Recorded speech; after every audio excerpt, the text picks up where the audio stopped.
আসসালামু আলাইকুম। আজকে আমি আপনাদের সামনে তুলে ধরব আপনারা মেডিকেল ভিসা ছাড়া অন্য ভিসায় ভারতে গিয়ে চিকিৎসা করাতে পারবেন।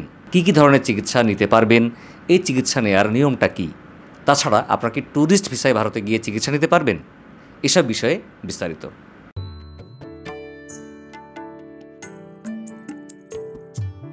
আপনি মেডিকেল ভিসা ছাড়া ভারতে চিকিৎসা নিতে পারবেন, এমনকি ট্যুরিস্ট ভিসাতেও ভারতে গিয়ে চিকিৎসা নিতে পারবেন।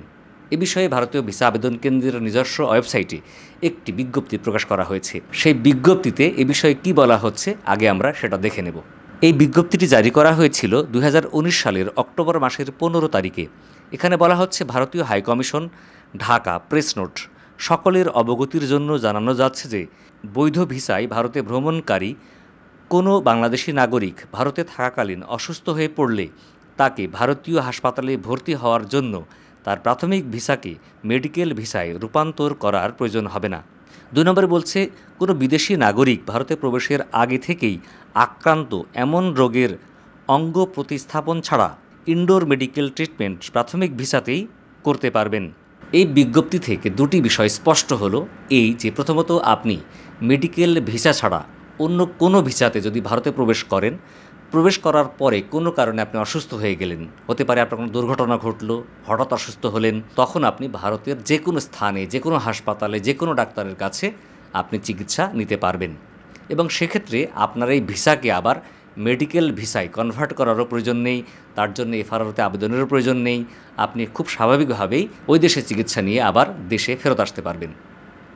পয়েন্ট নম্বর 2, যদি এমন হয় যে আপনার পূর্ব থেকে থাকা এমন কোনো রোগ আছে, সে রোগগুলো কেমন হতে পারে, আপনার ডায়াবেটিস আছে, আপনার হার্টের প্রবলেম আছে, কিডনিতে প্রবলেম আছে, বা এমন কোনো রোগ যা দীর্ঘমেয়াদী চিকিৎসার প্রয়োজন, এই রোগ নিয়ে আপনি বিদেশে যেতে পারেন, বিভিন্ন দেশ ভ্রমণে যেতে পারেন।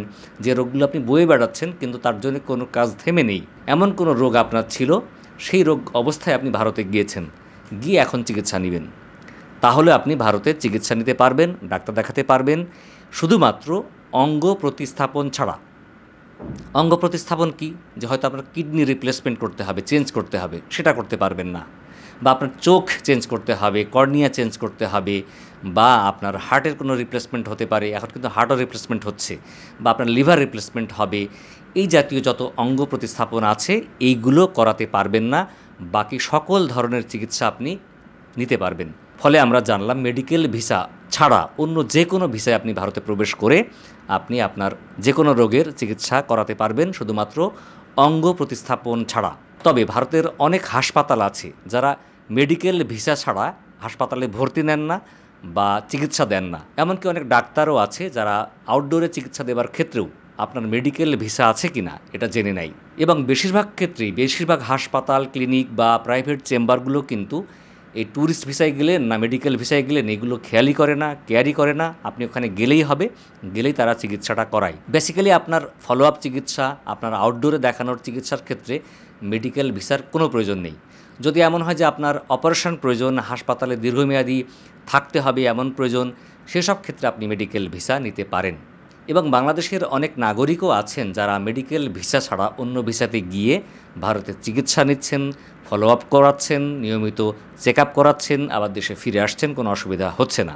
ফলে আমরা আইনগত দিকটাও দেখলাম এবং জানলাম যে আমরা মেডিকেল ভিসা ছাড়া অন্য ভিসাতে ভারতে গিয়ে চিকিৎসা নিতে পারবো।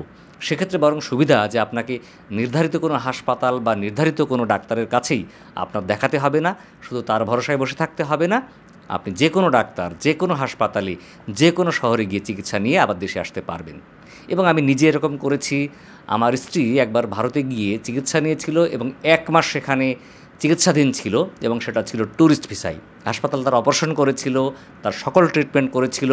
আমরা দেশে ফেরার সময় মিনিমাম 50,000 টাকার মতো ওষুধ, ইনজেকশন আমাদের কিনে আনা লাগছিল। এবং ইমিগ্রেশনে আমাদের কোনো প্রশ্নও করেনি, জানতেও চায়নি, শুধু বলেছিলাম যে আমার সাথে রোগী আছে, কোনো সমস্যা হয়নি। এবং সেকেন্ড টাইম ফলো আপ আমরা করেছিলাম। তো যাই হোক, এই বিষয়গুলো আপনারা খেয়াল রাখবেন।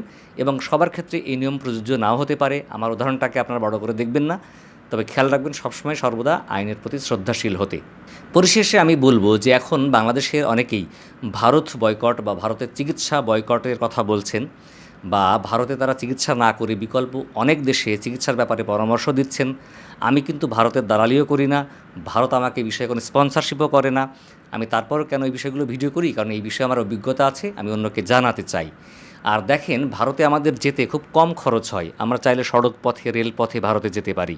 সড়ক পথে ১,০০০ টাকার মধ্যেই ভারতে প্রবেশ করা যায়, রেলপথে ৩,০০০ টাকার মধ্যে যাওয়া যায়, বিমানে গেলেও ম্যাক্সিমাম ৫ থেকে ৭,০০০ টাকায় ভারতে প্রবেশ করা যায়। কিন্তু এই ভারতের বাইরের যে সমস্ত দেশ আছে, যেমন মালয়েশিয়া বলেন, সিঙ্গাপুর বা থাইল্যান্ড, এখানে কিন্তু বিমান ভাড়ায় লেগে যায় ৩০ থেকে ৬০,০০০ টাকা, যে টাকাটা সবার সামর্থ্যের মধ্যে নাও থাকতে পারে বা হয়তো থাকে না। ফলে তারা বাংলাদেশের বিকল্প হিসাবে ভারতে চিকিৎসা নিতে যান। আমি ভারতের চিকিৎসাকে প্রমোট করছি না, যেতে উদ্বুদ্ধ করছি না, বাট এই সামর্থ্যের অভাবে অনেকে ভারতে যেতে বাধ্য হয় বাংলাদেশের বিকল্প হিসাবে। তবে আমি চেষ্টা করব অচিরেই বাংলাদেশের মানুষ কেন বাংলাদেশ ছাড়া বিশ্বের দ্বিতীয় কোনো দেশে চিকিৎসা নিতে যেতে চান এবং তার মধ্য থেকে ভারতকে কেন তারা বেছে নেয়, এই বিষয়ে একটা গঠনমূলক তথ্যবহুল একটা ভিডিও আপনাদের সামনে উপস্থাপন করার। তাহলে আশা করি আপনারা আমাদের প্রতি বিরূপ হবেন না, আমাদের প্রতি খারাপ মন্তব্য করবেন না। আমরা ভারতের দালালিও করি না, পাকিস্তানের দালালিও করি না। আমার তথ্য দিয়ে যদি মানুষ উপকৃত হয়, সেটাই আমার উদ্দেশ্য, এবং মানুষকে যদি আমি তথ্য দিয়ে উপকার করতে পারি, তাদের উপকার হয়, তাহলে আমার ভালো লাগা। তো বন্ধুরা, আজকে পর্যন্তই, দেখা হবে পরবর্তীতে আবার অন্য কোনো বিষয় নিয়ে। ততদিন ভালো থাকবেন। যারা ফেসবুকে আমাদের ভিডিও দেখছেন, ভিডিও ভালো লাগলে শেয়ার করে অন্যকে দেখার সুযোগ করে দিবেন। আল্লাহ হাফিজ, আসসালামু আলাইকুম।